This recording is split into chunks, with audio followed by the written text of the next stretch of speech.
it where it is more about you than it is about me, and I need you to understand that. Why do you need me to understand that, Wolfpack? Well, this is why I need you to understand that. I need you to understand that because this show is about you talking. It's not about me talking so much. I talk all week. I talk all week. I talk all week about topics in Formula One, about my views, my perspectives in Formula One. You know, me and the Wolfpack fam just had an epic first racing event in Wolfpack Epic Grudge Racing Series in F123. I can say that they made some changes to the game that definitely seem pretty good, but I can also say they need to work on some things in the game that are not there just yet. So let's go ahead and talk about how this is going to work. All right. There's a poll right now in the chat. Do you like the cost cap era? Several of you are still voting on that, still trying to decide, is this something that you like or not? And I can completely understand that. And we're going to get to that as one of our topics. But let's go ahead and talk about some soft topics while we're sitting here waiting and trying to get into this show and trying to let people pour into the live chat, into the audience. The link is in the description and it is in the live chat. All right. Good day, Mary Beanie. Good morning. She says that's right, because it's 1:30 in the morning UK. Mary Beanie, big shout out to you for being the first one to join the live chat. Race Motorsports TV, big shout out to you too, fam. So let's talk about the way this is going to work. So the way it works is you need a laptop or a desktop. Once you click that call-in link, you will have the access not only to be in the audience in the studio, but you will have the ability to do a live call-in, come on the TV, come on the channel, say what you have to say. Maybe you got a debate, maybe you got something to add, maybe you just got something that you want to say about Formula One that you're not feeling. That is why I have offered up this platform. It is not about me just strictly saying here, trying to give you my perspectives. I want to hear what you got to say, and I want other people to hear what you got to say. If you don't, this is going to be an easy show for me. I'm going to run through these 4 segments. I'm going to go and get me another liter and a half of water. I'm going to sit in the bed and come up with what we're going to talk about going into the Sprint GP weekend, and we're going to be off. That's as simple as it's going to be, all right? Because I spend a lot of time doing other stuff, but I want to hear what you got to say. Rambro 88, DG Big Blue, and we do have another new VIP member. You see the new boxes right there. Shipped out another box going over across the pond to the UK. Big shout out to Blue Diva getting the VIP box. We got another VIP member that is going to be awarded this Sunday live on our Race Highlight Show finale lap. That's what that VIP box is there for. It's going to be packed with a bunch of goodies. Somebody's going to get that box. Let's go ahead, Sylvia Wick, and talk about some soft topics. So listen, we got new investors. Oh, wait a minute, but we're going to open up. My bro Will is ready. We're going to open up with WPPN F1 Canada Grudge Race Rundown. Let's let Will go ahead and break us in today for starting this show off. It says, can I access Will's device? So Will might have to do some things. So what I'm going to do is I'm going to let Will go ahead and get his situation together. And then I'm going to bring him back on as soon as he's ready to get brought on. But while he's doing that, we're going to talk about some soft topics. And when I'm done with that, one of them, we'll let Will back in as soon as he gets ready. So let's talk about this. We got investors coming into Alpine F1, okay? I do think that the story headlines are focused like that. They shouldn't be focused on Ryan Reynolds because he's one of my favorite actors, especially with the Deadpool character. Many other roles that he's played in, and one where he got his mind kind of doubled. He was an old man, got doubled into a younger body. And Blade, one of the Marvel movies that actually helped Marvel before Marvel came up with the whole Marvel universe. Give Blade, give Wesley Snipes his props. But Ryan Reynolds is also a very, very nice character in there as well. Not nice as far as what he was doing, but funny, played the part well. And he's done several other projects that I like. But I think that the headlines are a bit missing the point. If you notice, one of the gentlemen up there, Michael B. Jordan, that's a black man. I would like to know how many, if any, do you know of black investors in Formula One right now that hold a stake in a Formula One team? I don't think that they're talking enough about that. If Formula One is so serious about diversity and really trying to promote and trying to advertise and let people know, like, listen, we are a sporting agency. We are a sporting organization that maybe we've gotten it wrong for so long, but we're not trying to get it wrong any longer. Michael B. Jordan, joined with his buddies and Ryan Reynolds and Rob, have bought a stake in Alpine, the Formula One team, and we are more than happy, just like Lewis Hamilton is a stake in the Denver Broncos. We are more than happy to have somebody, some type of representation of the black community invested in Formula One in the form of Alpine. I mean, it could have been a better team, but Alpine, I'm cool with it. Let's see where they go. But I don't think they're talking enough about that. I don't think they're talking enough about that headline. I don't think they're really putting that toward the forefront. Not that it's not really common. Why would you not talk about something that isn't really common? How common is it? It's not that common. And I think that if they did, maybe not only would they show like, hey, we're trying to do better with having a diverse amount of people from top to bottom in Formula One, in the garages, stewards, marshals, mechanics, drivers, team owners, team principals, CEOs, all of that. And I don't think they're putting enough highlight on the fact that Michael B. Jordan is part of the organization or part of the team that has now purchased a stake in Alpine. And I think it might be upwards of $200 and something million. Don't quote me on the price, but period. Nice little stake, nice little entrance of Americans coming into a European sport. And I like it. I think about it. It definitely tops off the headline with what's going to go on later on this year as we have Las Vegas going to be kicked off. Already had Miami. Coda's coming. I told you all, I do believe there will be a fourth GP in the United States of America somewhere around the Midwest or northern region. I just believe that. So I do think, they need to put a little bit more highlight on that. I think that's something that they need to do. That's something that I'll be looking for them to do.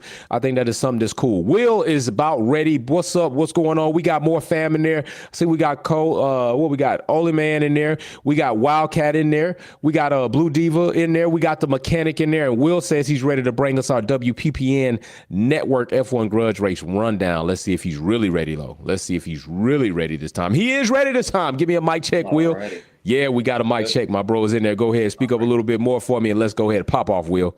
Oh, I see you representing, bro. I see you got that shirt, bro. I see you. What's going on, man? Talk to me. Talk to them. We'll do the quick little rundown, see if I can get this all fit in real quick. So let's get to it. Lap 1 turmoil saw our top 6, Pooh, Stop Pausing, Young Bagambi, AMG Denz, Metro Crispy, and Broken Hypocrite jostled for position in the first few laps. Broken got caught on the spin cam on lap 2, Fallen and Tony DNF on lap 2, Chaos and S450 pit for new wings and switch to hards. The drivers now settle in for the first stint. Sway gets caught on the spin cam on lap 8, Hillian makes a pass on Stop Pausing in the hairpin for a P4 on lap 9, Artistic DNFs on lap 9, Chaos DNFs on lap 10, but the rain came on lap 13 as drivers came in for inters, but Broken stayed out on the mediums as Young Bagambi chased him down on inters like Hamilton chased Norris in Sochi 2021.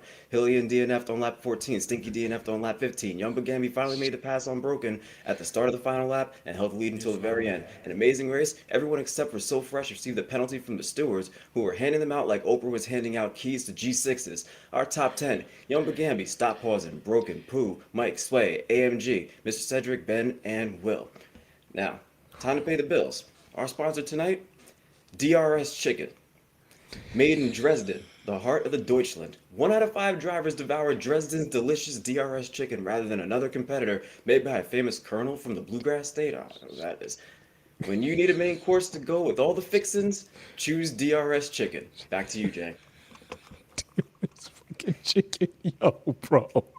Hey, listen, I'm gonna give a big shout out to these sponsors, DRS Chicken. We have several sponsor spots open. If anybody would like to purchase an advertising spot on F1 Minute or any other live segments that I run here at Wolfpack Performance, feel free to reach out. Gmail, Instagram, Twitter, and we'll go ahead and get you plugged in. Thank you, DRS Chicken. That's pretty good. Maybe we should think about that. So anyway, DRS Chicken was so awesome. Oh my gosh, I got to give him something for that. DRS Chicken was ridiculously awesome. Like, I did not see that coming. That was pretty damn good. I got to give him a gunshot too. So yeah, so listen, our first topic right now is going to be Lewis's contract. So get your things ready. Get ready for that. First, on the next soft topic, because we just talked about Michael B. Jordan and the investors, but we're also talking about there is a notion out there going on that Red Bull may have missed or given up too early on Alex Albon. I think it's a yes and a no. I think that Red Bull was not the place for Alex.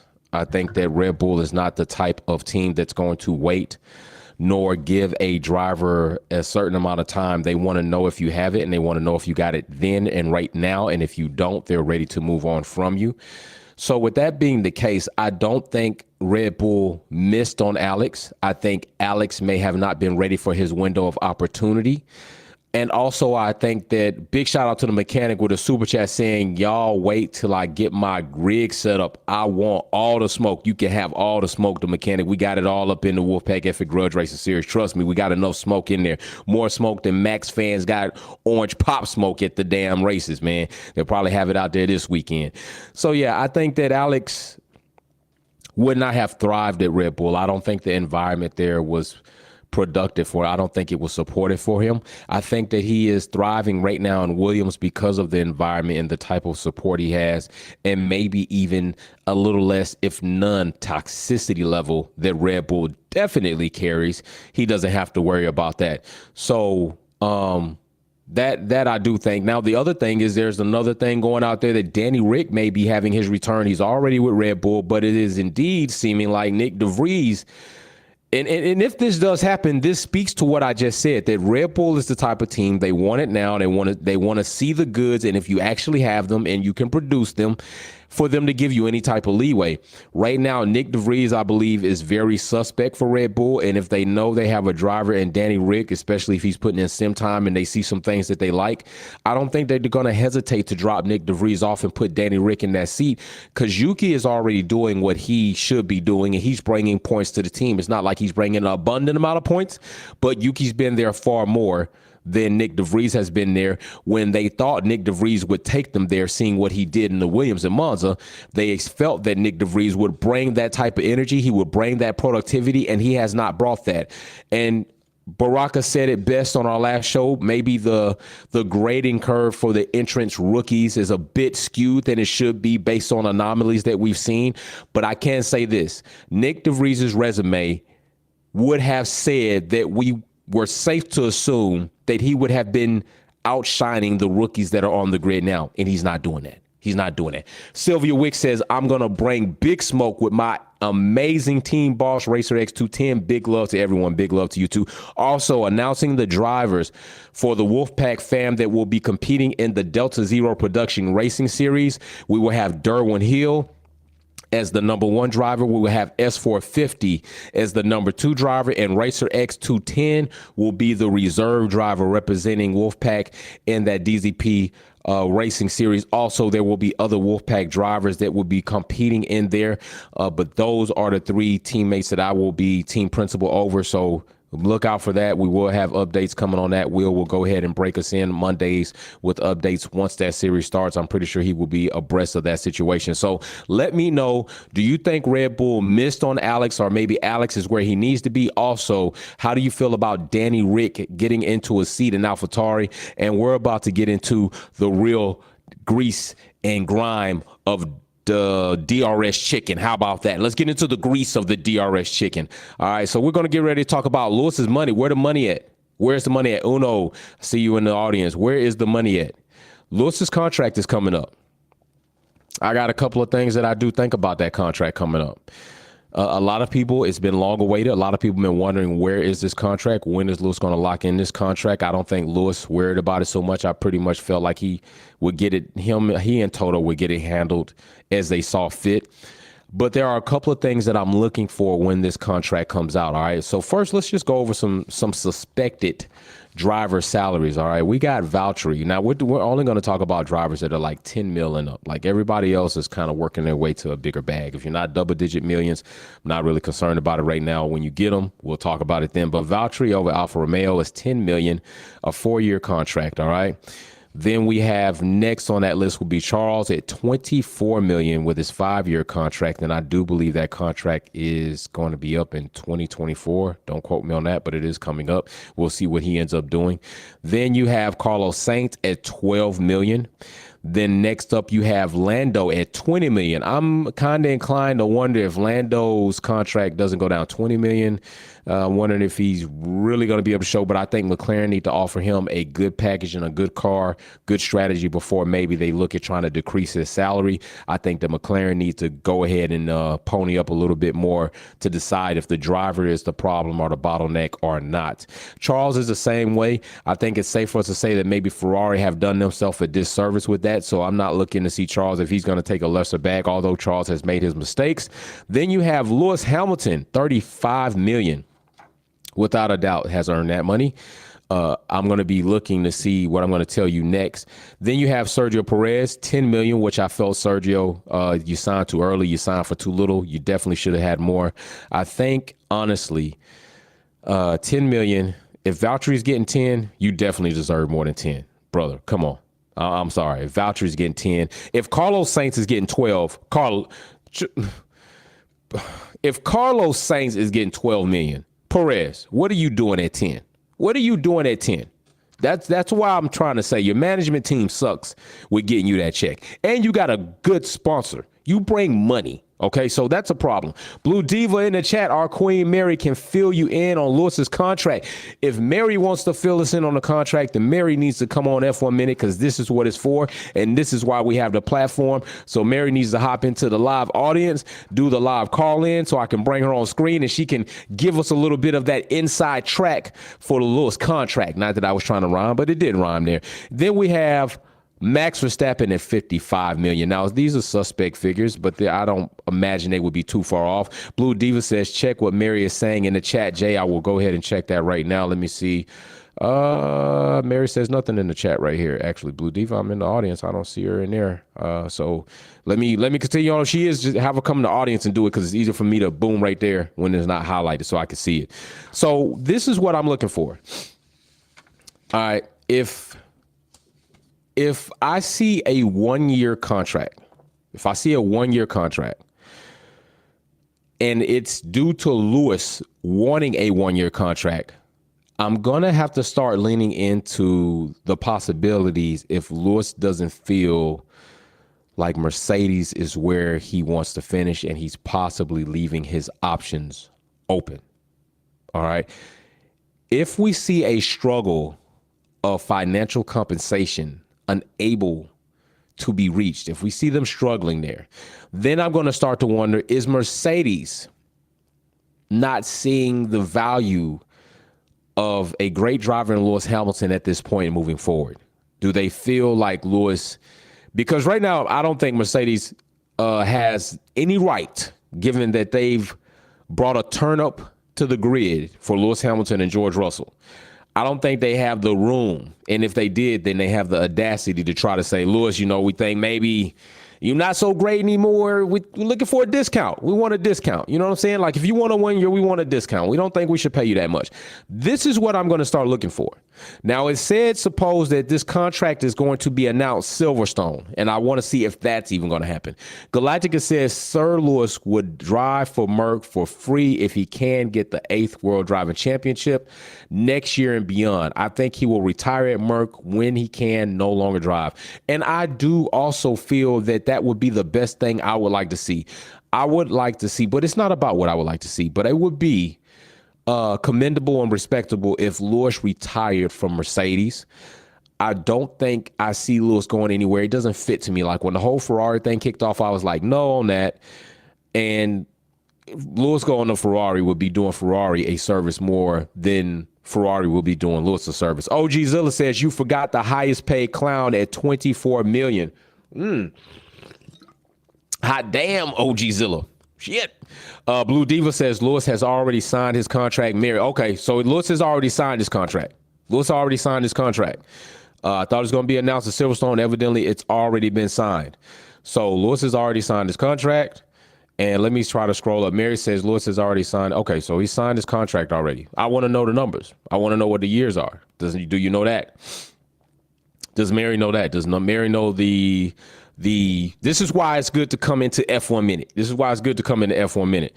So if anybody knows that, the terms of the contract, how many years, around about financial compensation, I'm looking for a legacy contract. I'm looking for something that also says that Lewis has the right or will be around as a consultant for Mercedes for some odd years, and something like that. All right, I'm looking for something like that. If Lewis is only doing another 2-year contract, he's got that 2-year contract is kind of like a give and take to me. Like, hey, I'll stay for more than a year.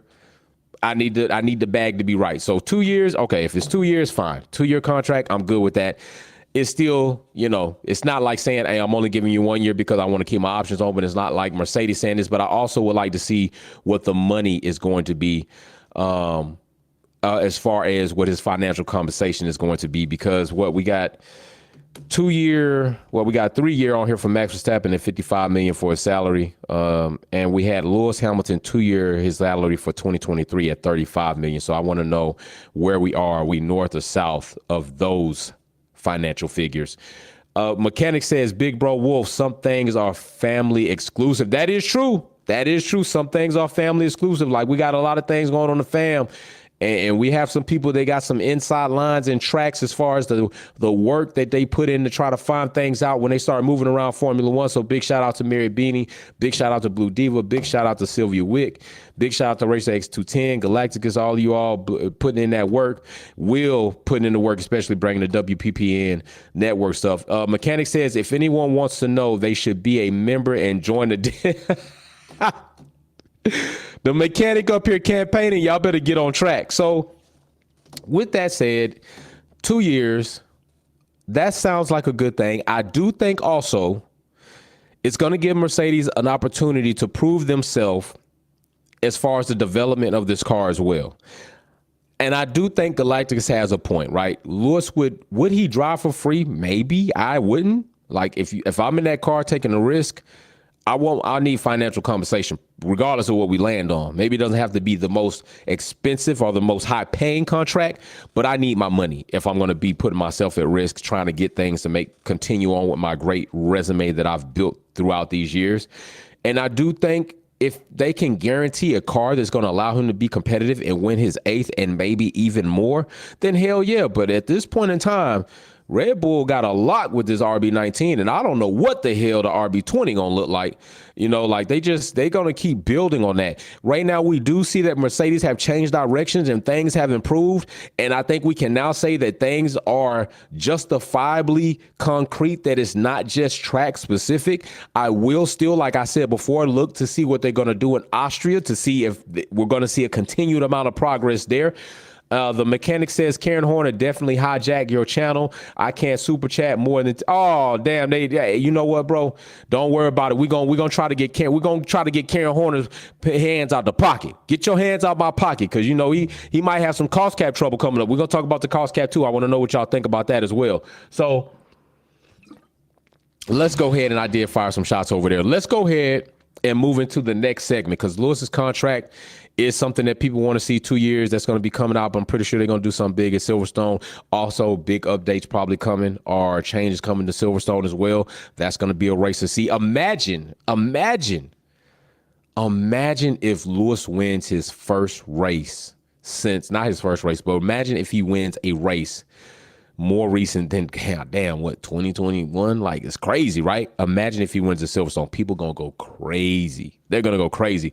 Uno Cummins says, with the talk of Lewis contract, it was said that the team with Lewis is keeping their upgrades. So let's see. Uno's coming in hot. He's ready for his F1 minute. First one to take his F1 minute. Uno, let's go, bro. You got the mic. Can you hear me? We can, brother. Right. Yeah, you are. Greetings, everybody. Good afternoon, good night, whatever. Right, the talk about his contract, it was speculated saying that his estimate was somewhere around nearly 200 and something million, right?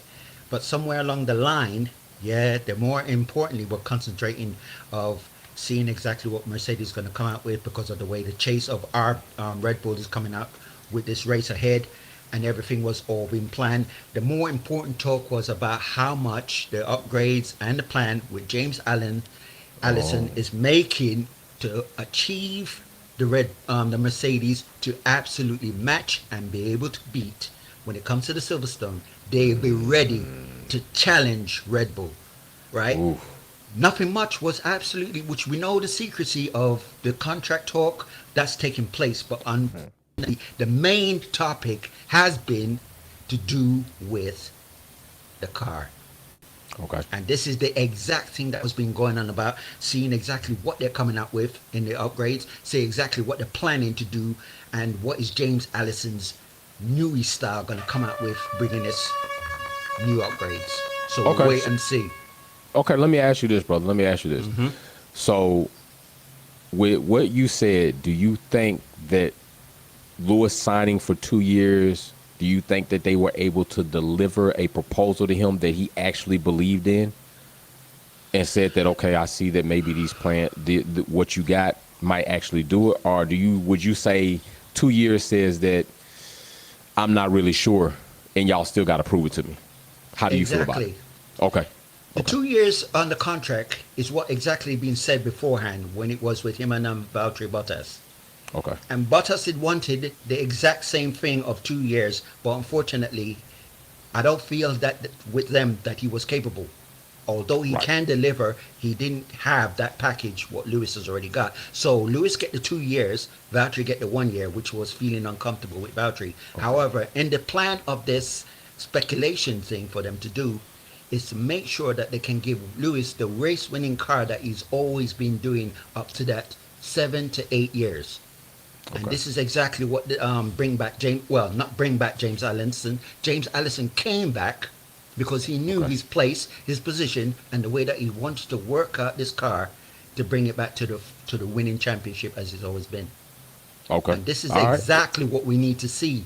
So for the contract talk, Lewis is already going over his head with that too many times. But if you notice the way he took his time, going to Glastonbury, doing all these things, he's keeping the public at bay because what he wants is already discussed with the team.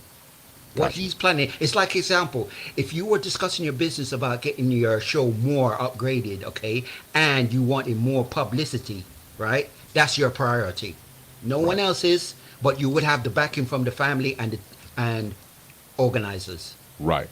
So when it comes down to Lewis, if you notice how he says it with his PR person, the main thing is Lewis will get involved, but he doesn't always get deep into the involvement of his contract. True. Because the main thing that he needs to do is to go out there, achieve what he's got to do, and keep a record that can always be iconic for the younger generation to see that this guy has set a platform for everybody to walk the path with. Okay. All right, brother. Same like how you get that. Same thing. But same thing. Would you get like what Schumacher did? That's the iconic platform. And now this record needs to be broken and set again so everybody can follow suit. And it's not just in particular one person, it's every individual who can do it. And that's how it should be. Roger that, brother, man. Appreciate you. Thanks so much. Those are good points. Those are good points. Yeah. Hey, Uno bring some good points, and that is true. Lewis is very discreet, and the mechanic says Mary got something for you in the den, like she does. You got to be up in that thing for real. You got to be in the exclusive VIP group. Uno brought some good points, and that is, I do think at this point, I've already said it several times, like people like Tom Brady, Lewis Hamilton, LeBron James, at this point in time in their career, the main thing that they are competing for is like they got all the wins. Like he's got records. He got damn near all the records. I'm looking for championships. Even in 2006, I want to say, if you go back to maybe the race after, was it Germany? Maybe Germany, might have been Germany, might have been one of those races. Even Schumacher was talking about when he was in that heated battle with Alonso, right? He was talking about trying to get his eighth, right? He was trying to, I want to get to 8. So that's what it's about for Lewis. And I think it's a bit harder and makes Lewis more hungry of the fact that he was done wrong when he had his 8th championship in his grasp on merit in the last race. Going into that race, they were heads up. Yes, Max had more wins, but Max was getting dogged. And Lewis was right there in a debacle of fumbling, a manipulation of rules and placements, screwed it up. And it was Lewis was done wrong. People that watch the sport were done wrong. The sport will have a stain forever, historically, that will be referred to even 10, 20 years from now. That will be something, and there's no telling what's going to come out. So I do believe he's hungry for that. And I do believe Mercedes probably would have needed to talk to him and bring him something that would show him, like, Lewis, listen, we were wrong. We were wrong for 2 seasons. We chucked it in the trash, all right? We know. We screwed up. But now we're on the right path. And going forward, we're only going to get better. We will catch Red Bull. I'm telling you, we will catch Red Bull. I think it's got to be something like that for Lewis to stay around. I do. If it's not, what are you doing? I mean, you can probably go for wins and add to these records, but what are you doing? And at the same time, listen, Red Bull's got a target on their back being the front running team, and they got a dominant car. Will it be dominant forever? No, I don't think so. I think when Ford comes in, it's going to crap. When Honda goes with Aston Martin, they're going to end up going up. There are a lot of things that are going to change, especially with the MGUH coming out. There are things that are going to change that are going to rival Red Bull beyond Newey's capability as an engineer. And I think even he will have some problems. I don't think Newey can fix Ford's power unit, all right? Like, you could have the best aerodynamic design car, but if that power unit is crap, Adrian Newey ain't going to be able to do much about that. So I think that's going to be a bottleneck for Red Bull. So there are challenges coming. And some of these same challenges exist for Mercedes as well. So we'll see about that. We'll see how it all turns out for Lewis, Mercedes going forward. I, for one, want to go into 2024 seeing more than one team, 2 cars from the same team battle it out. But that is the way the sport goes sometimes. That is what you're going to have in some sports sometimes. You're going to have dynasties. You're going to have runs. You're going to have teams that can run and chain championships together. It happens, all right? Formula One is no excuse for this not to happen. Galactic says new cars in 26, Lewis will want to drive that car. That's another good point too, right? Lewis is going to want to drive as many generations of cars as he can, not only to show people, but to show himself that I drove this many generations of Formula One cars and I stayed at the top. I stayed in the top 5. I was able to mold and change myself throughout generations. Same thing with music, right? Most people that hear Lil Wayne today don't even remember when the block was hot. The block is hot. The block is hot. They don't even know that Wayne. They don't even know Lil Weezy. They don't even know that Weezy shot him. They don't even know that Wayne. If they knew that Wayne, then they look back at the amount of years and decades that he streamed across generations and still is relevant. That is what Lewis is doing in Formula One. Across generations of drivers coming in and out, and he's still at the top. So it's something to be said about that, something to be commended about that. So let's go to our next segment. We're going to talk about Austria Sprint Weekend, all right? How are you fancying the sprint format? That is what I want to know. Not only that, I will put a poll in the chat. No, I'm not putting a poll in the chat because we're in F1 Minute. You need to bring your ass into the audience and say what you got to say on TV. How are you feeling about the new sprint format, all right? Because as it goes right now, if you don't know, our schedule will be different this week going into the sprint format, okay? So Friday we'll have FP1 and we will have the qualifying, okay? That qualifying will set the grid for race Sunday. Bam, it's done. On Friday, FP1 qualifying. That sets the grid for Sunday, okay? Saturday, we're going to come in with the sprint shootout, and then they will have the sprint race later in that same day. The sprint shootout will set the grid for the sprint race. The sprint race will happen. The driver, whoever wins the sprint race, will be awarded.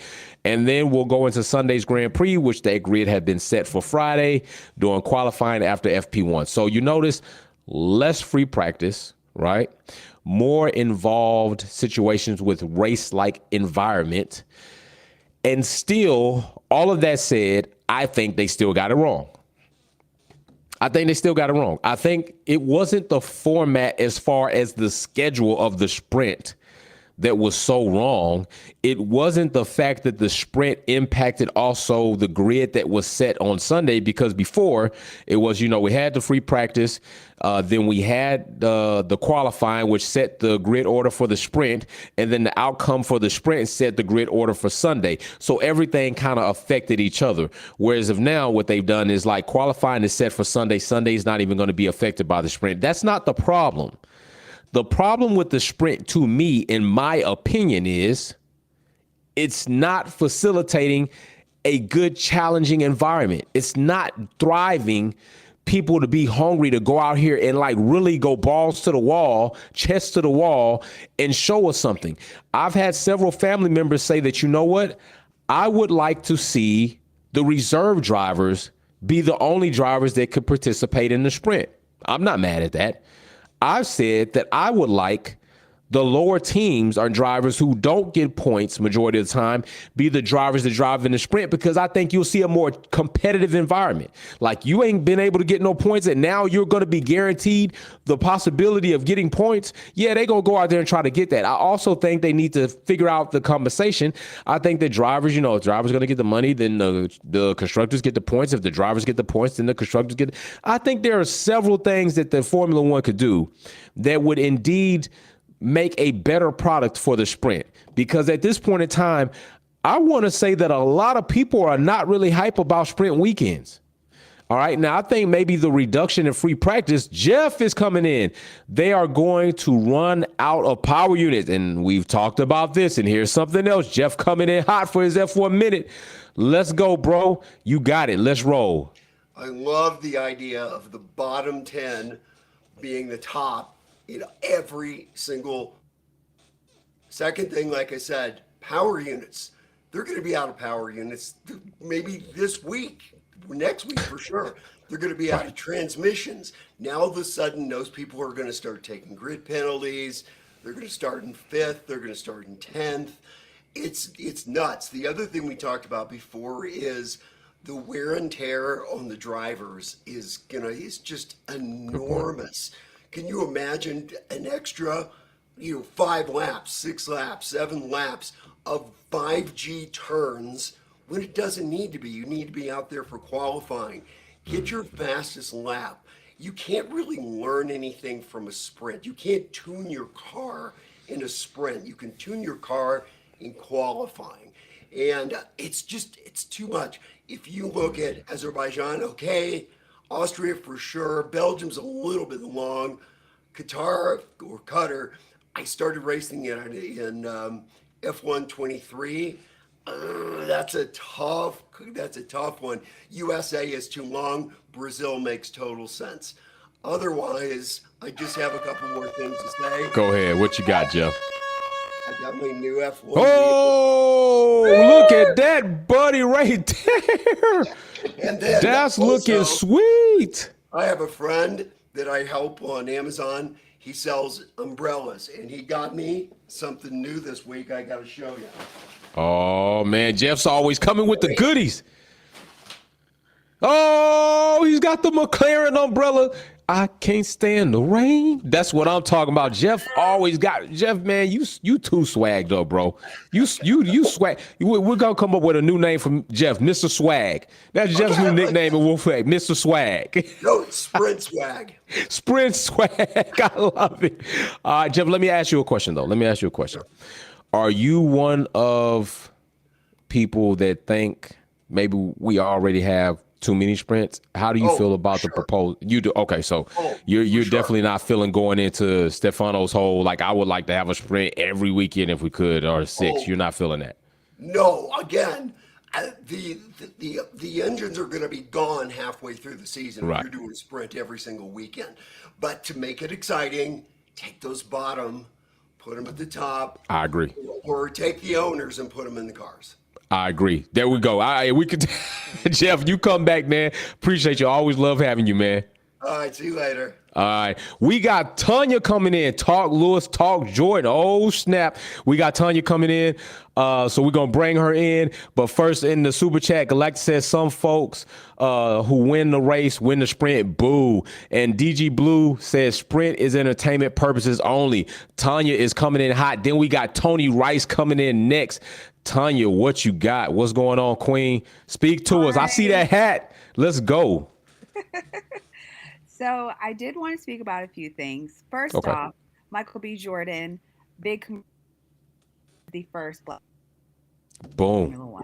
And I feel like the announcement that came out today, I was a bit disappointed because they did not highlight that. I don't know what it is with Formula One that they choose to highlight what they want to highlight, because records, they like to highlight records. They like to highlight who is doing what and as far as who's winning the most, but something like that really does need to be commended. But I think that it's up to us content creators to go ahead and take that by the reins and make sure that that's known.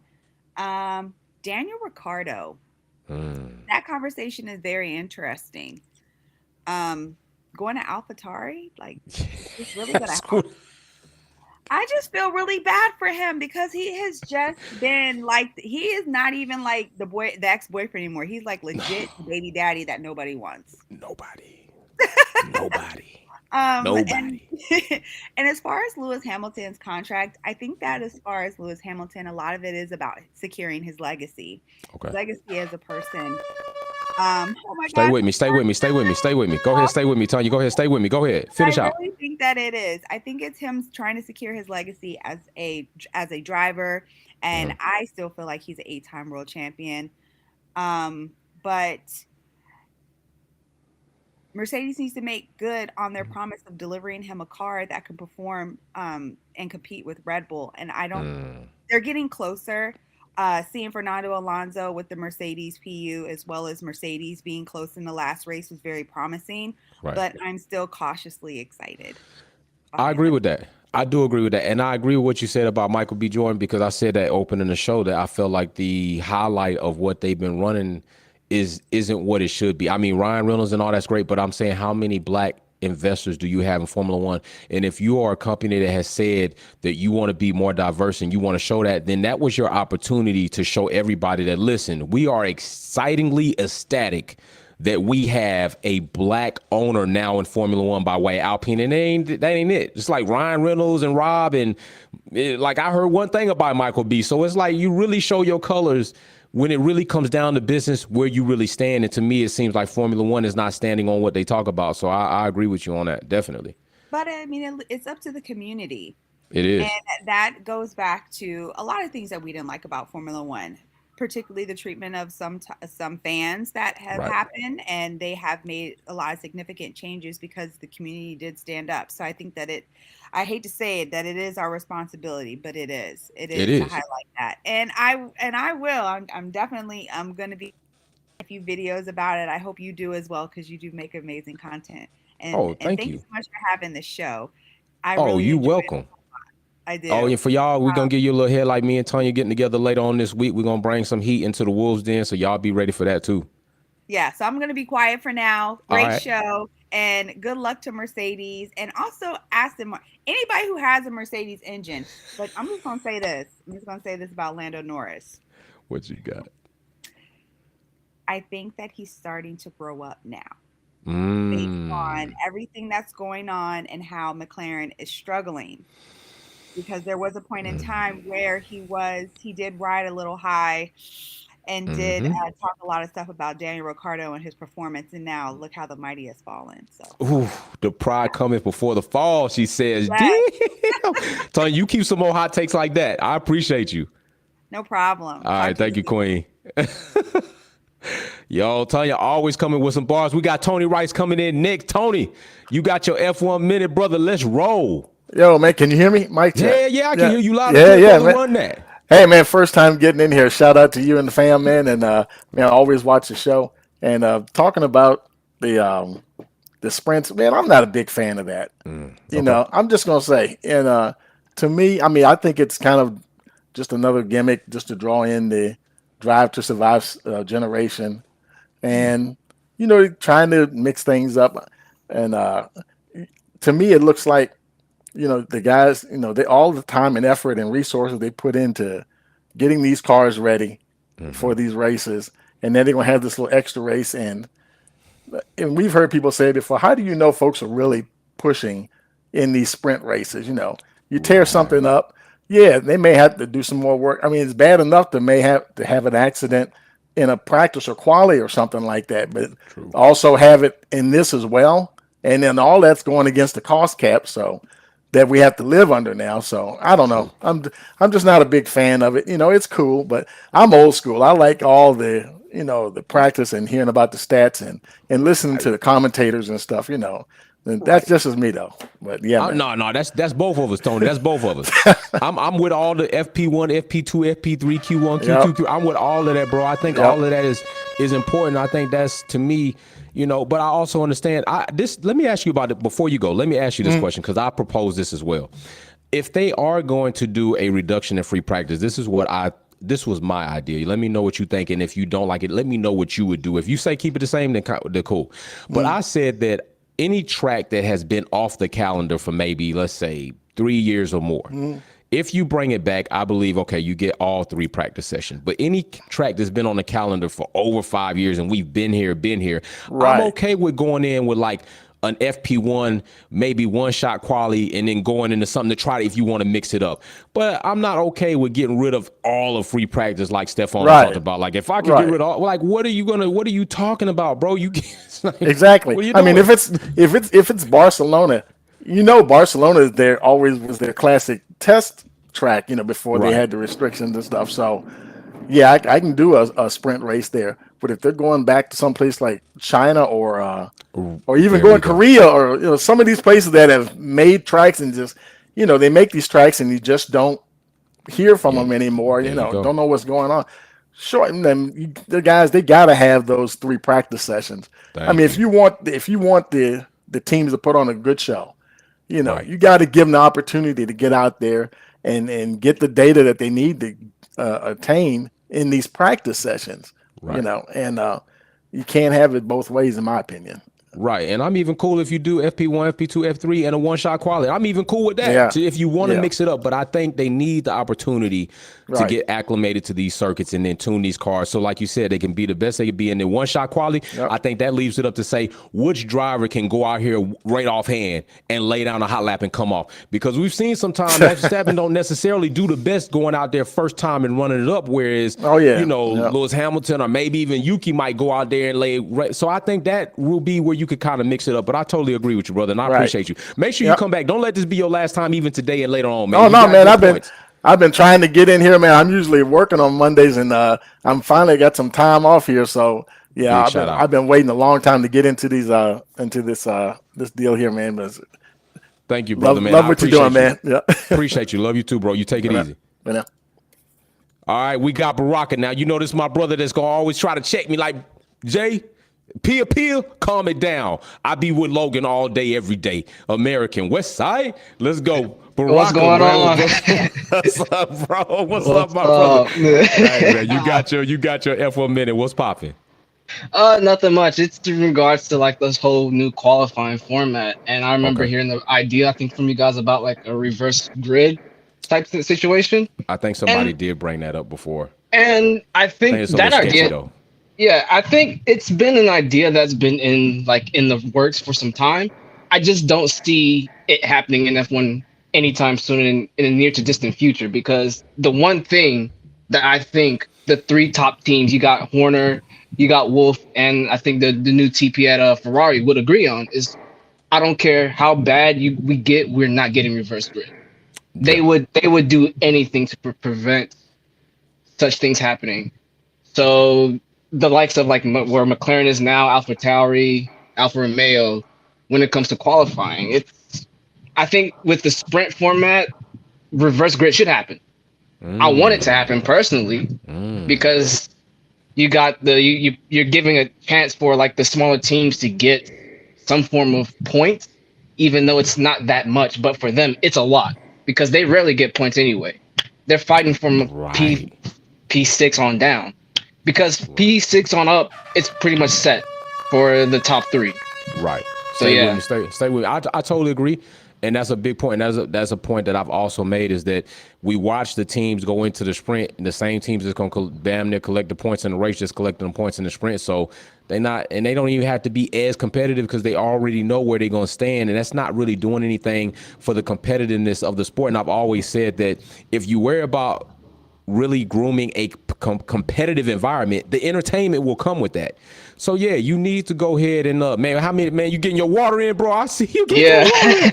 So man, I just came back from a workout, so I just had to run.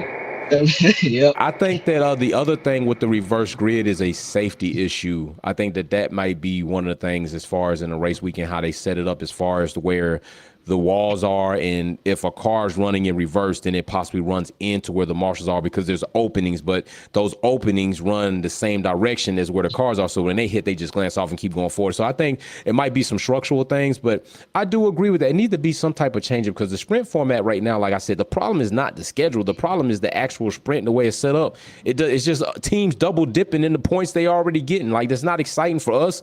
I don't think it's exciting for teams. And I do, like somebody else said, maybe let the reserve drivers be the ones that compete in the sprint as well. I kind of like that idea as well. But my thing is, that idea seems great and all, but then when I'm looking at the list of like reserve drivers out there, like for example, Red Bull are fine. They could go fly to Japan and bring up Liam Lawson and call up Sebastian Buemi to fill in for the 2 Red Bull seats. But for Mercedes, it's like it probably wouldn't work because they got one that I know of, Mick, and Ferrari. They could probably go up to Prema, so they're fine. Yeah. But any other team bringing up a reserve driver, that might be difficult to bring. That's going to be like some work to do, which I don't think teams are willing to do. Haas said they don't even want to. I think it was Haas Alpine said they were thinking about not even doing a junior program anymore. So. Yeah, definitely, man. But Rock, I appreciate you, brother, always coming in. Somebody said you were dropping on some bars too, bro. That's what I'm talking about. All right, no man. Problem. Make sure you come back, bro. For sure. All right. Baraka, that's my brother. We got Uno coming in next, and he coming in hot. Uno, bro, what you got? Another F1 minute from my brother from another mother, my twin. Go ahead, Uno, man. Go ahead and bring us in, bro. Yep, I'm in. And I like everybody what they said about this sprint is absolutely wasting the power units. It's making every single one of the top 10s concentrating too much, but at the same time, selfishly put aside the bottom 10. Why are they racing? If that's the case, just let the top 10 do the whole thing and then forget the rest, and let them reserve their power units, and then that way we just only enjoy what is going on because we know that's a waste of space. But at the same time, that's wasting too much money and it's taking up too much time doing this for nothing. And giving out petty little points? That doesn't even make sense at all, because when it comes down to the race is more important. The race got the points. The race got the points for the construction, and the race got points to build up a championship. Not this sprint. And this sprint doesn't even do quite a lot. So what the hell do we need a sprint for? It's more like you're doing an athletical run with the little kids. And you're trying to make them wear, you know what, come out saying, Dad, look what I got. Yeah. And it's like the dad turning around and going, you ain't that good enough, kid. You're going to do some more exercise to get better. Right? So this is what's happening right now. We look stupid. Got you, bro. That was a good one. Thanks, Uno. Oh, my gosh. My brother be killing them sometime over here. F1 be like, damn, man, Wolfpack, why you do this? Why you start a platform giving people a voice? Because they need it. People need a voice. We all need a voice, and that's part of your damn problem. You don't listen enough. That's why. You need to start chiming in and listen a little bit, because these people got some great ideas, and these people have been watching your sport for decades, yet you seem to ignore some of the suggestions that they have for you, not even entertain them, and that's part of your problem. That's what you need to do. Matter of fact, while we getting into it, let's go. And by the way, I hope, in Austria, we don't have any sexual misconduct, no sexual assault, no harassment, no burning of other teams' merchandise, no racist events or people or actions or hate speech, no crowds cheering if drivers happen to wreck a car. I hope that it's a little bit better there this time. So let's hope that Austria can conduct themselves in a better manner.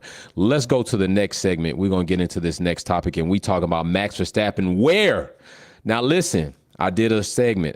I did content talking about Max Verstappen, the greatest. I let my ideas fly. Okay, and I told you all why. I don't know why people want to try to sit and boast this propaganda or these notions like this is really believable. To me, and statistically, and resume does not show Max Verstappen is the greatest. Somebody said, and it's funny, this is what's funny to me. In the same breath of air that people are talking, they'll say Max Verstappen is the greatest. You see what he's doing. And then when you start bringing up statistical data, facts, this, that, then they will say, well, you can't really compare Lewis to Max Verstappen because well, which one is it going to be? Is he the greatest or is he not?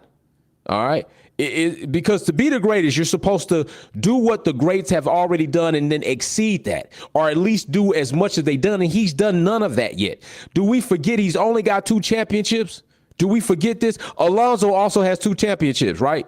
He ain't even eclipsed that. Seb has 4 championships with Red Bull. He hasn't eclipsed that. So don't say he's the greatest. And then when I bring up facts and stats and accomplishments, now you want to say, oh, it's not fair to compare Max to Lewis. Well, that's what you were just doing. You were just talking about Max Verstappen was better in killing Lewis Hamilton, that he's better than Lewis Hamilton. But now you want to try to say, oh, well, no, don't do that. Don't do that. Because then you look crazy. You look crazy. All right. I'm not going to say nobody, because some people might say Max is never going to be great. They might say that. I'm not saying that. I don't like to cap off anybody's potential.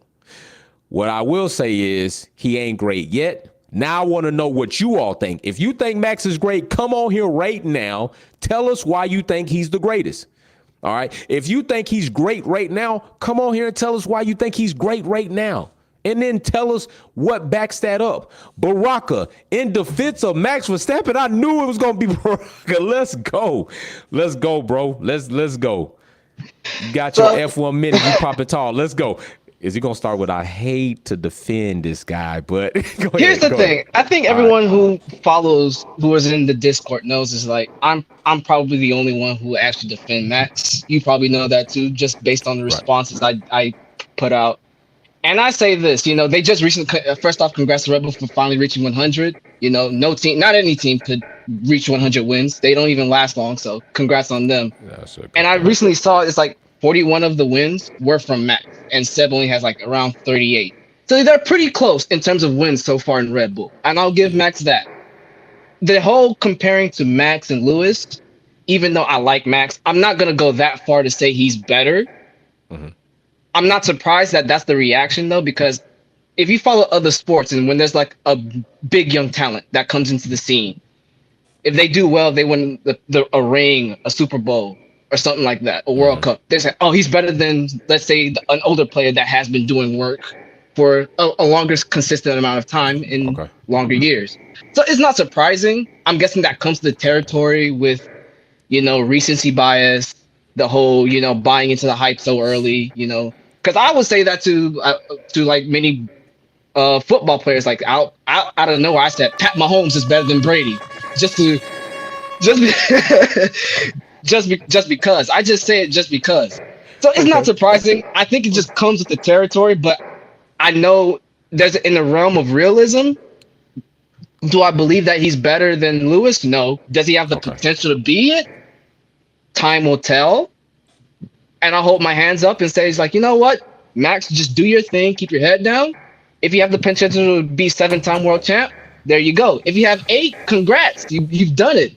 So it's like, you know what? I'm not going to overhype or overreact, but that's like a fan's way of doing it in sports. And it's not really that too surprising, personally. Bro, that's totally fair. That is totally fair. Like everything you said, I do not disagree with one thing that you said. That is totally fair. I think that's the way I view it. That's the way I view it. That's why I say I don't like to cap off Max's potential, because I don't know what he's going to do. I can say that right now, honestly, I can say Max is showing the potential right now that he could possibly get there.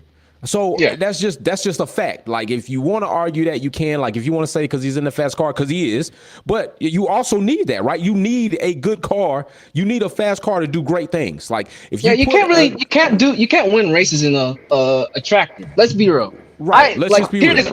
I'm gonna say this: when Lewis was winning, I always said, "Oh, fast car merchant and all that." But let's be real. You can't win. Max could not win a race in a 2017 run. And I love Max, but it's like, you know what? There's going to be that 1 or 2 races where he could shithouse a win and all that. But that's not, he can't consistently do that. Like 2021, 2022, and now it's like, okay, now Max has the tools to win a race, and he's doing it. Right. He's got the team. He's got the pit crew, definitely. Strategy is on point. The car's on point, and he's on point as a driver. So you need a trifecta. I keep trying to tell this people, it's a trifecta. You need all 3 to align to do what you're going to do, especially if you're going to be a dynasty. I don't doubt that. So I don't know why, you need everything to work together as a cohesive unit for it to be good. And now it's on Max is taking care of that. It's now on Red Bull to consistently continue their dynasty. You know, you can win. It's like when I'm looking back at past dynasty or past runs, like for example, Alonso at Renault, right after he left, Renault, where were they? You know, we're nowhere to be found after Alonso won this two drivers championship. You know, Ferrari after Schumacher won his titles with them. What happened to them now outside of Kimi Räikkönen, who won it on I think the last race of the season? They haven't been anywhere. So it's on Red Bulls. It's on Red Bull now to continue their success, build on that. Yes, I know the cost cap situation with the wind tunnel may impede them a bit, and I'm guessing from here on out they're probably going to collect data so they can at least minimize the damage for next year. Right. But it's now on them to like, okay, you know, we're now dealt with the set of cars we have. Let's see where we can go from here next year until like 26 when the new regs come in. Okay, I'm gonna hit you with something else, bro. Yeah. So I'm just saying, who had the most competitive teammates in their career thus far right now? Max or Lewis? I say Lewis. Okay. And that's I'm perfectly fine putting my bias aside and admit Lewis has the better competitive teammate. Yeah, Max had Daniel Ricciardo, but we all know how that ended up to the point. I can understand why. Let's be real. We can understand why Red Bull are doing what they're doing because they do not want a Ricciardo Max or a Rosberg Lewis type situation ever again. They say, you know what? One time's enough. Max, we put our entire eggs in your basket. Just do your job. That's it. Okay. So, but yeah, I'll openly admit it. Lewis had the better teammates in terms of who could bring the best or be more competitive to him. Like, yes, I know Pierre Gasly when he came in, I had a lot of stocks because I watched him in Formula 2 and in Super Formula. It's like me waking up in ungodly hours in the morning just to watch him in race in Japan. He had the potential, but I'm guessing it was too soon of a jump. You had Daniel Kvyat, who, let's be real, people want to call Max Verstappen. That was the real terrorist on the track. He was the torpedo for a reason. Yeah.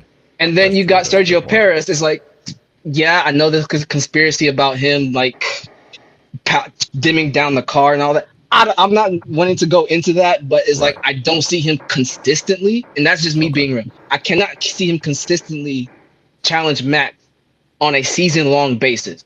Probably 1, 2, 3 races in, depending on the track, especially on the street circuit. Okay. But on a prolonged season, I just can't see it happen. And honestly, I love Yuki and I love Liam Lawson. I think those are the next two drivers in Red Bull's camp to come up. Okay. Yuki, I think he will get into his head a lot to the point that it could. He would mess that up himself, and I want him to stay at AlphaTauri for at least one more season. I agree. And then for Liam, I think he's doing well in Super Formula. Just do well. Try to convince Marco to at least replace De Vries at AlphaTauri. Yeah. Okay. So I'm gonna ask you this: do you think Max could even do remotely close what Lewis is doing, what Lewis had been doing until they turned the page on the W13 and W14? Do you think Max could have salvaged that to still be top 5 in the piece of shit ass car? Do you think he could have done that? I think he could have done that, and I don't. And I'll say this because pandemic era Formula One. When he was the only driver to challenge Max throughout the entire season because Bottas would, he would purposely strip down for Max. Like, he could not challenge him. So I say that race, the W11, was it the W11 during the 2020 pandemic F1 season? I'm trying to remember. Or the W12. W12. 2021. 2020 is the 11. W12.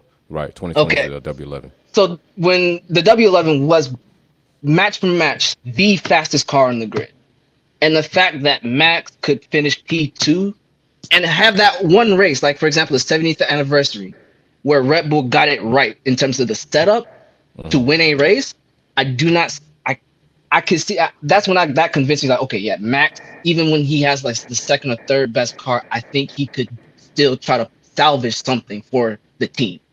You know what? I don't think Max could have done it. You want to know why I don't think he could have done it? I don't think Max's temperament or his character would have allowed him to stay focused or even honed in enough to deal with the turmoil that came with a W13 and a W14. I think Max has shown in situations like that he's gotten unsettled and that he will get rocked. And unless things are so smooth for him, Max doesn't do great under pressure. And I think that type of pressure, I don't think he would have been able to compete mentally. I think he would have been. I think he would have been checked out. I think he would have been so busy complaining instead of being constructive that it would have inevitably killed the drive. And I can see that too. I think me and you make fairly good points. I feel like Max is like, let's say, a young. I don't know if you watch IndyCar. He's a young Will Power. Oh, hothead, okay. Very talented, very fast, but also a hothead. Will speak his mind. Remember, like for example, just recently at Road America, where he double flipped off Scott Dixon in practice. That's let's be real. That's Max. Very talented, very hothead. I think brutally honest to the point it could really rub off some people the wrong way, but that's how I see it. And but again, I still back the fact that depending on where the Red Bull is, if they're not the best, I still think Max could salvage something for the team. He could probably get the podium, the P3 or P2. I won't disagree with that. I won't disagree with that with Red Bull. I like brother. That's what I'm talking about, bro. That was bars. Give Barack, hey man, I'm gonna give Barack a hand on that, man. For real, Barack, man, you got that, bro. That was some bars, Appreciate bro. it. I love it, man. Appreciate it. All right, bro. Make sure you come back because you be laying it down, bro. We got Tony Rice says, how do you define greatness in Formula One? Then we got Will. We got Will coming in. Tony Rice, then Uno. Will, I'm bringing you in first. Then Tony Rice, then Uno. Will, what you got for me, brother? Let's go. I'll kick it off with Baraka doing a shout out to Will Power as a card carrying member of the Worldwide Will Federation, WWF. Just want to say that nice shout out for the Wills out there. He definitely is doing his thing out in IndyCar. I want to move on to this whole entire thing with Max, this whole legacy thing and all that, and if he's gonna eclipse Lewis records and all that. I don't know why at this point it's even coming up into conversation. It's a little too early for that, in my opinion. I thought of the quote from an NFL player that was on the 72 Dolphins. Remember the undefeated 72 Dolphins with the 14-win season back in the day? Oh, that was that was so long ago for them. It was a while ago, but when the Patriots were doing the same thing, and they went 16-0, and they played by Giants, which we beat them in the Super Bowl. Just had to throw that in there. But when they did lose against the Giants, when they were coming up through, Mercury Morris, who was a player on the Dolphins back in the day, had a quote. And I'm going to read that quote exactly what he said. I always remember this. It reminds me of this Max thing. And he said, "Don't call me when you're in my town. Call me when you're on my block and I see you next door moving the furniture in," which is pretty much exactly what this is. It's cool that you got 2 championships, but there are so many other people that you'd have to eclipse. And everybody past him, the other 10 drivers that have more championships are greats. So don't call me when you're in my town. Call me when you're on my block and I see you moving furniture in next door. Bro, that was a good one. And that's pretty much what I'm saying. And then when you say that, people start backtracking and want to use you can't compare them now. It's like you can't lay down all these excuses when you just tried to say this. And now when I say these things, because you don't have nothing else in your pocket to pull out, you don't have nothing to show and tell. Now you want to try to be, you can't really compare them. No, don't do that. That's why you should have just shut the hell up to begin with and just said, hey, we'll see. But you're right. You've also said the whole thing where he's not even the best overall driver and all that goes at Red Bull. You still got Seb Vettel to get past, and that's a difficult thing to do. I get it that he's talented, but in order to pull off what Seb pulled off during that period, everything has to come together. The same thing that Baraka was saying. So many things have to come together to pull that off, and to be able to do that at one team in one era is very, very difficult. So for people that are already starting to crown him with those types of accolades, it doesn't look good. That kind of thing doesn't age well. No, it doesn't. You right, brother, man. Big shout out. Will coming in with some damn hot bars his damn self. Big shout out, brother, always. All right, we got Tony Rice coming in hot next. Then we got Uno. Tony Rice, man, go ahead and drop those bars, brother, man. What you got? Man, talking about Max being great. Okay. He's been winning all these races. To me, being great is, you have to fight for that stuff. The last time he really had to fight for anything was in 2021. And we all know that. Okay. Has he had to deal with people like go back and deal with the Ayrton Sennas and the Alan Prost and the way, if you know your F1 history, they had some straight up dogfights year after year, and Max, he, he was spent at the end of 2021. Things ended the way they ended, and we all know how it ended. Right. And Lewis, he hasn't won all of his races, but he's won all these championships fighting everybody, fighting his teammates. Thank you. Just like the other members just said, and even you said yourself, he's actually had to work for it. To me, that defines greatness. When you, persevere through all of that and still come out on top, not just like, well, I'm just kind of cruising along now. Right. So. And like I say, I think people sometimes dismiss when they want to dismiss it. When Lewis came as a rookie, he came in with two-time champion Fernando Alonso as a teammate. Yep. And even then, come on now. Even then, Alonso was having problems with him. I'll say that till Tony come back and he could say it. He was having problems with him. So we'll let Tony come back when he can. But I think people also forget that when Tony get things right, we'll go ahead and bring him on back in. We're going to go ahead and let's see who we got next. We got Uno. We're going to let Uno get in here. Let me see what Uno is. Uno, brother man, go ahead, do your thing, man. Yeah, can you hear me well? Yeah, go ahead. Right. We're all talking about Max and the legacy of all his up-and-coming plans, but did we actually talk how he got molded and how he got into the race seasons of how this legacy started? Basically was a woman by the name of Sophie Compen. Sophie, Max's mother, along with Jos Verstappen. They both were racers, but Max's mother was a Formula kart racing driver, and she was the one mostly inspired Max to get along with this new car of this little kiddie car, which is 33 on the side. But basically, after things went wrong, which you know the speculation of his dad and his mom fall out, mainly Josh was pushing him because all the time Josh had his history with Michael Schumacher back in Benetton days. But some things went wrong in the same way. He wasn't getting all that palaver, whatever on top, and they fall out. That's what makes Josh lose his action. But at the same time, he scolded Max by treating him bad to where you see how Max's behavior is still coming like on the tracks. But at the same time, Max has still got that quality from his mom, but he's always got more bareness from his dad. So that's why you always see his dad is there, making sure that he stays on point, always from what he's been taught how to race.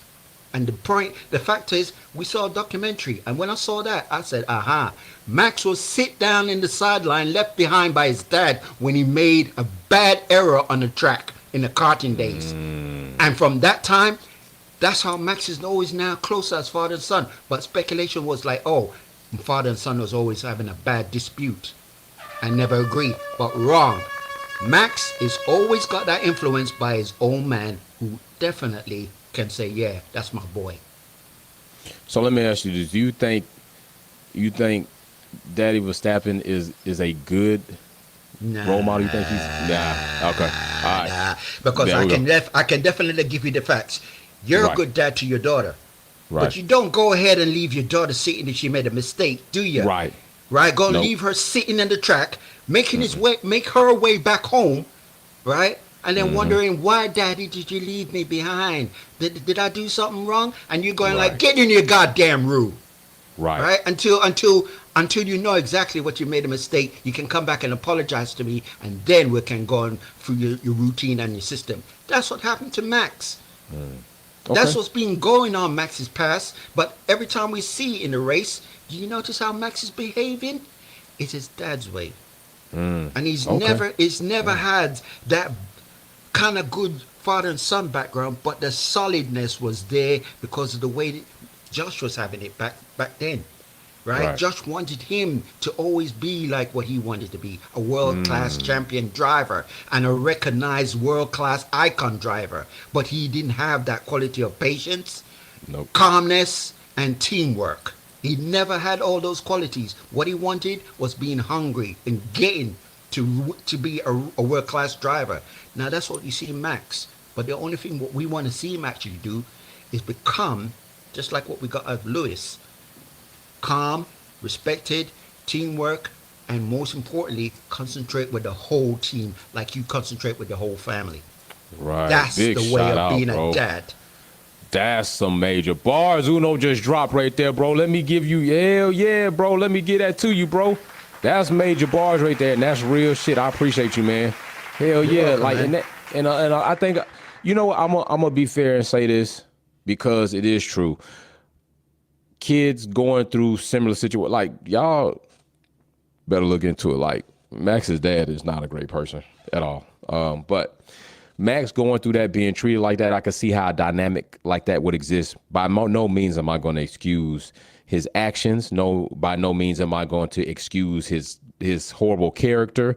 But there is a reason. My wife always says, like, there's a reason why people are the way they are. You don't have to excuse it. You don't have to accept it. But it's good to understand what made them the way that they are so that you can better understand how to interact with that person. And it's true. Max's character and the way he is could indeed be a product of the treatment that he received as a child by his daddy trying to live his unfulfilled dreams through his son for a last shot at some type of touch to greatness. And that's pretty much what you do see. All right. So very good point right there. We're going to get into our last segment of the show, which is the cost cap predictions. Listen, all I want to know is, who do you think breached the cap? That's what I want to know as we closing out. I want to know who you think breached the cap. It's been some time. These documents are going, and I got, something right here. It says in the technical directive that was originally drafted earlier this year, but has recently been revised and put into force, the FIA has made clear to teams that they will not be allowed to transfer any intellectual property from projects running outside their Formula One operations back into the squad without the work falling under the cost cap. TD45, as it is known, states that while teams remain free to run these special project divisions, any IP from them that is used by F1 teams must be accounted for under the cost cap, so cannot come from free sources within the same company. Some back doors being closed. With those back doors being closed, who's going to be found? We got official Lauren Brown coming to the stage. Let's go, Lauren. Got your F1 minute. What's going on, Queen? All right. Let's go pop off. Hi. So I'm going to try and be as tight as I can. Okay. All right. So hi. And also, with much appreciation, I'm just going to plug my channel, official Lauren Brown, here on YouTube. I dropped something I think you as well as your viewers would like. It's a private jet tour, so I think you'll really like it on my channel. All right, now let's get to this F1.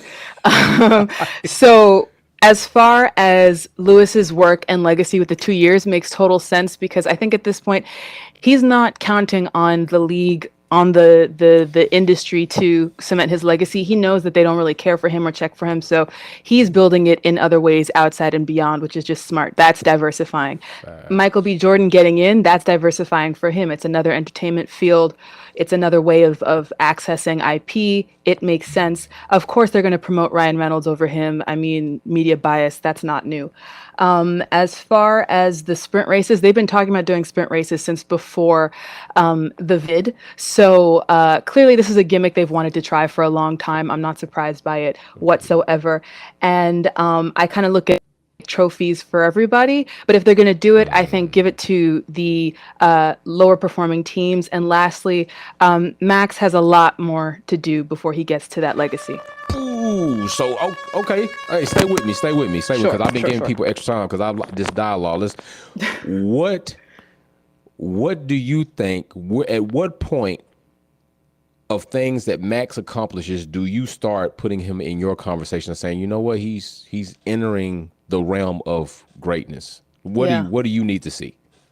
Yeah, well, one of the things that I noticed, and it goes to the double standard of usually excellence in players of color versus, not to bring up the card, but it's life. It's true.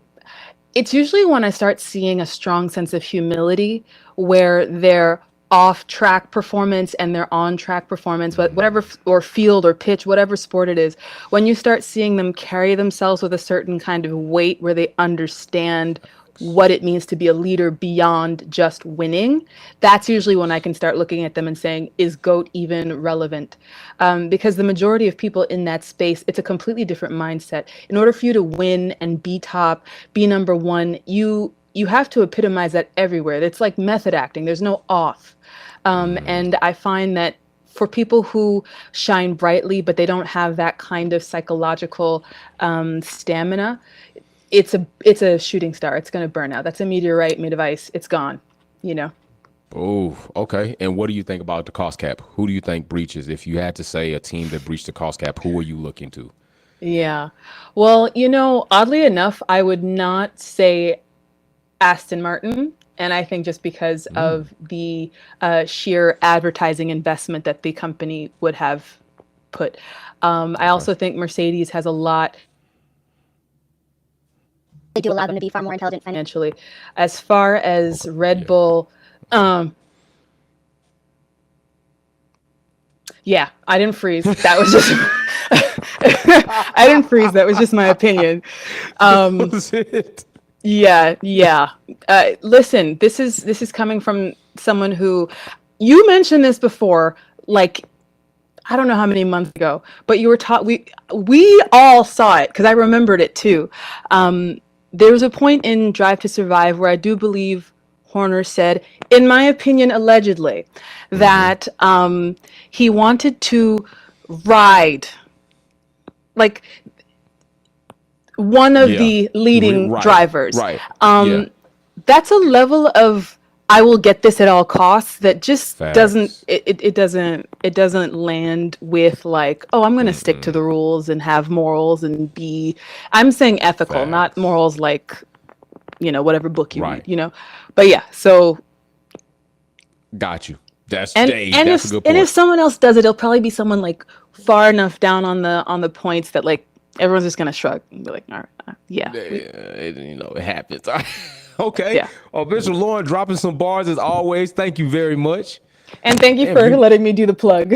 Oh, come on. Hey, you know what? One thing I will say is that we all have to do a better job with supporting each other as content creators and people in the space. So, you know, I'm gonna tell everybody this while you on here, especially. I support women in the space, definitely.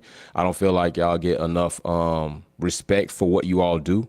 And the point is that I respect what you all do because you do what I do.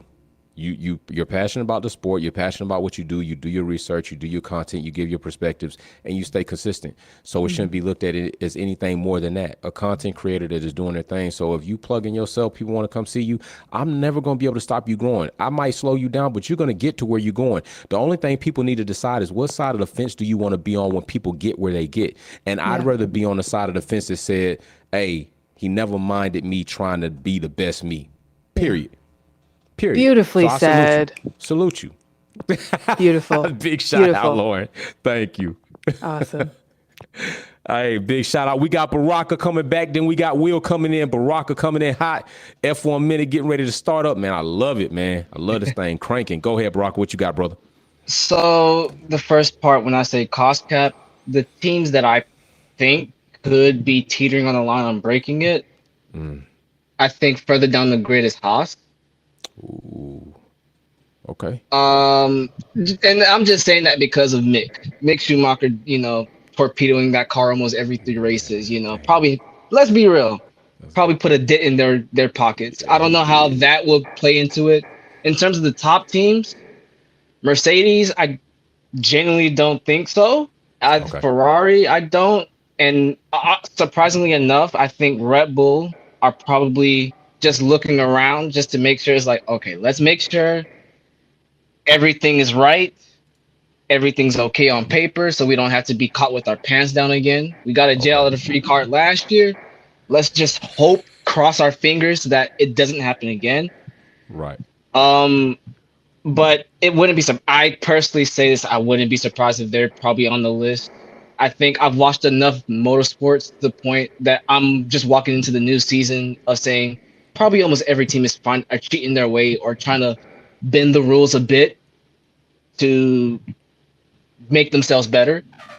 and you know how the old saying is like, if you ain't cheating, you ain't trying. You ain't trying. Morally, it's like morally, it's wrong. But in motorsports, there's no such thing. There's no such thing. So it's like I wouldn't put it past any of the teams to be caught with their pants down. I think any Okay. team has the ability to break the cost cap in whatever way they can. Okay. And in terms of legacy, I think Lauren was her name. I don't want to, okay. I could see it. I think Max could probably show a little bit of, like, let's say, humility off a track. Again, I like Max, but there's times in which it's like, okay, you're not on the track. You shouldn't be on the edge now. He's like, you should chill out a bit. But I feel like, again, he's probably in the brackets of, like, if you watch NASCAR, the Bush brothers. They're hotheads on track, and oddly, on a good day, you want to catch them, hotheads off track. Especially the younger one, Kyle. Well, I love Kyle Busch, but there are times in which it's like, hey, kind of, tone it back a bit. Tone it back a bit. So I feel like that's just where it's like, of course, people want to, it's F1, different crowd, different environment. But I think for Max, he's in that realm of like the Busch brothers in terms of like how he conducts himself. Which, let's be real, if F1 was NASCAR, everyone would be eating that up, chill and all that. But it's like, it's F1, it's a different environment, a different crowd that aren't used to it. Probably the closest form of Formula racing to a hothead like the Busch is. Again, I'm gonna do my prop, Will Power. He ain't afraid to say what he wants. Again, he flipped off the crowd, I think back in 2011, I can't remember the year, and then almost got into a scrap in practice with Scott Dixon. So I think it's just the crowd that, the audience that F1 is, which would rub people the wrong way. Understandably so. Maybe for me, I'm used to it because I watch NASCAR to the point half of the drivers in the grid, catch them, would start sparring on track for the littlest things. Right. So yeah. Right. Okay, bet, Baraka. Another good point, my brother, coming in with it. We got Will coming in next. Will gonna go ahead and take us on out. Will, what you got, my brother? Let's roll, bro. No clock on you. You say what you got to say, then you go ahead and take us out with the WPPN extra outro. What you got?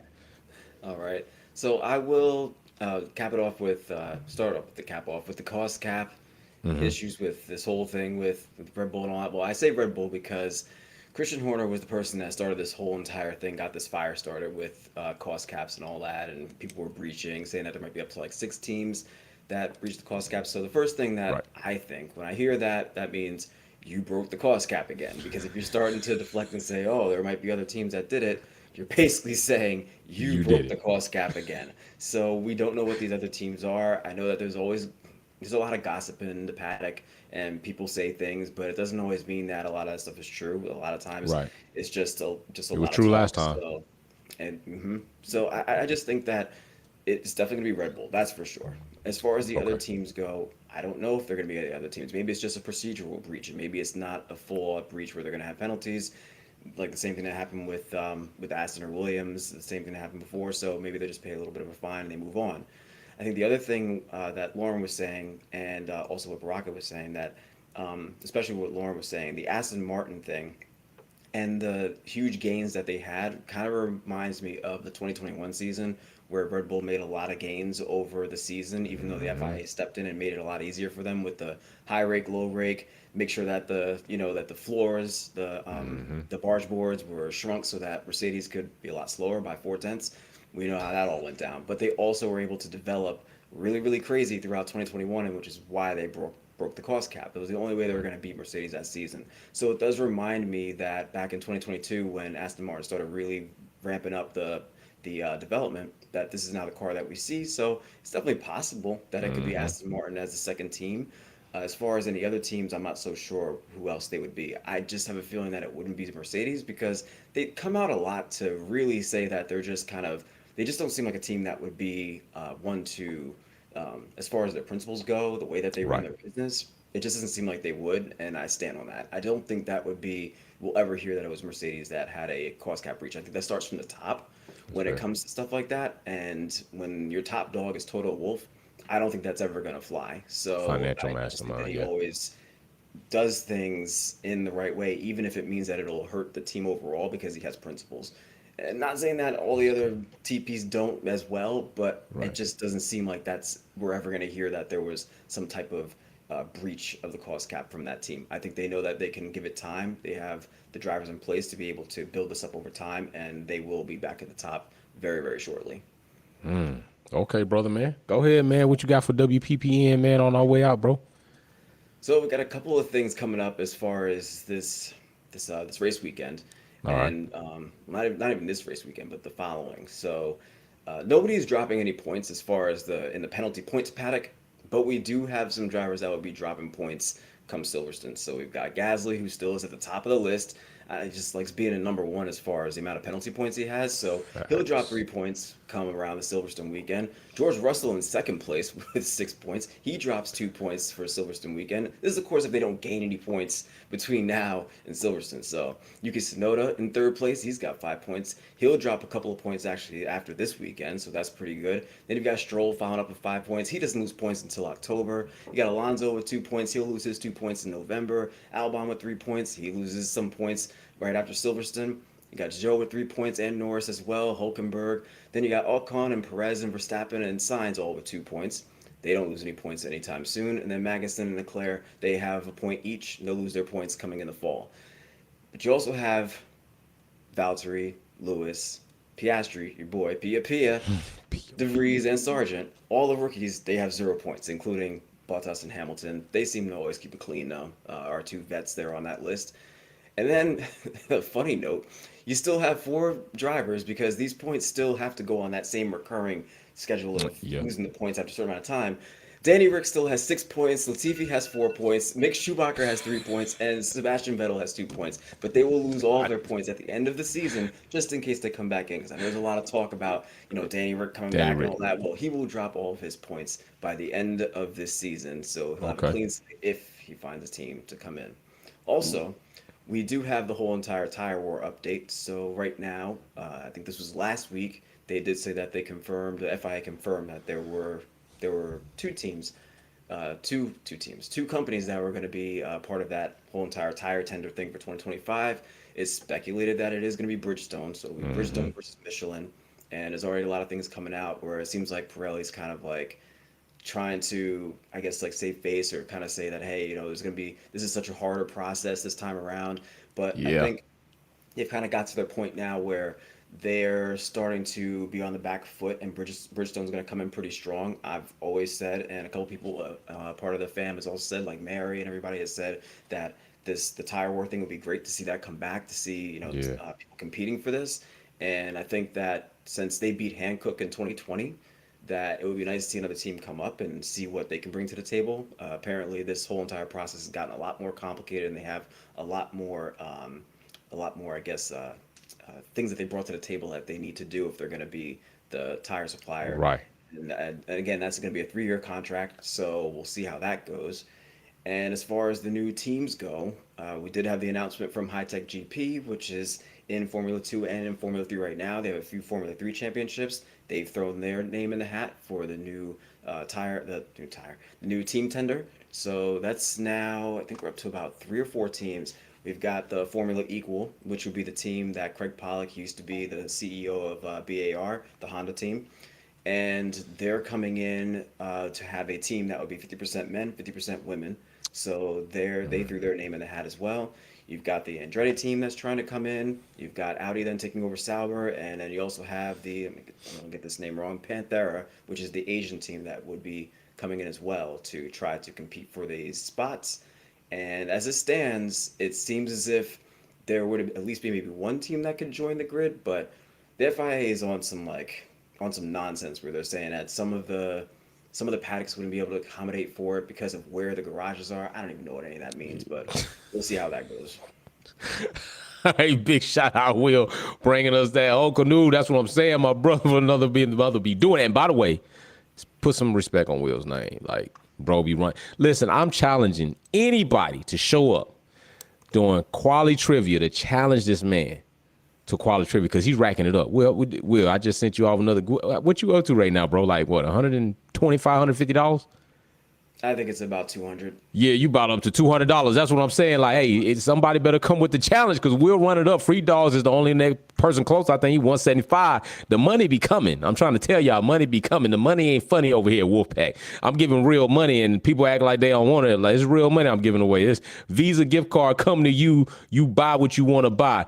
So, but I'm gonna let Baraka get in before I go ahead and close this out. Baraka, brother, go ahead, man. I'm gonna give you that up. What you got, brother, man?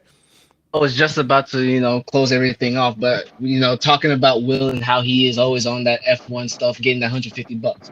It's like, you know what? He's lucky that I'm at work. The most times quality happens because half of the times I'm like, I have you guys playing in the background while I'm working, and I'm answering questions like, dang, if I wasn't so busy, I could probably beat Will. I'm giving me a chance. You know what? It's like I usually want to come in humble and all that, but no, I'm gonna be a Max Verstappen. I'm gonna come in hot. It's like I could do it. You know what? If the next time I'm off on a quality day, I'm going to be there. Probably not this weekend though. I'm just gonna say this weekend I got other priorities to do. To the point is like I have to play you guys in the background, but I'll answer the questions and act like I've won something. But yeah, that's it. Y'all take care. Have a good night. Big shout out. Oh my gosh, this was another epic episode. That was a way to close it out, like no lie. Baraka saying like, Will, he putting you on notice, bro. He's saying when he show up, he's showing up to win when it does happen. And I'm telling you, anybody else that feel like they froggy and they want to jump, hey, show up to Quality Kickback Trivia, giving away free Visa gift cards, $25 or $50 on the wheel spin on the race day highlights for Finale Lap when we do it. Now, this week, come join us live. We will be live for the qualifying as usual. We will have Kickback Quality Trivia as usual. I likely may also go live for the sprint shootout. I would like to reserve to watch the sprint myself. And then what we will do is we will have a Wolves Den meeting for the sprint shootout, FP and quali. And then like usual on Sunday, we will be live again. So likely live 3 times this weekend for the race day weekend, sprint, quali, sprint shootout, and then the race day. Hopefully, if Merck get another podium, I might go ahead and toss some bubbly in the fridge, pop that off on the show. We'll have a little bubbly and we'll have a little kickback, chop it up kickback session. So like always, I really do appreciate you all joining another episode of F1 Minute, the hottest live talk show on the planet, where I give you all a voice to come and say what you got to say. A platform, you got the voice. I'm giving you a platform. Come say what you got to say. Plug yourself, whatever the case is. I'm here for all the smoke. Notice none of the haters really ever show up. They like rats when the lights come on. They scatter. They don't really want it. So y'all stay up. Stay with us. Content coming all through the week. Check out the podcast platform on Spotify. Also, F1 Minute is on Instagram now. And I will see you all again soon. Peace and love. I'm out.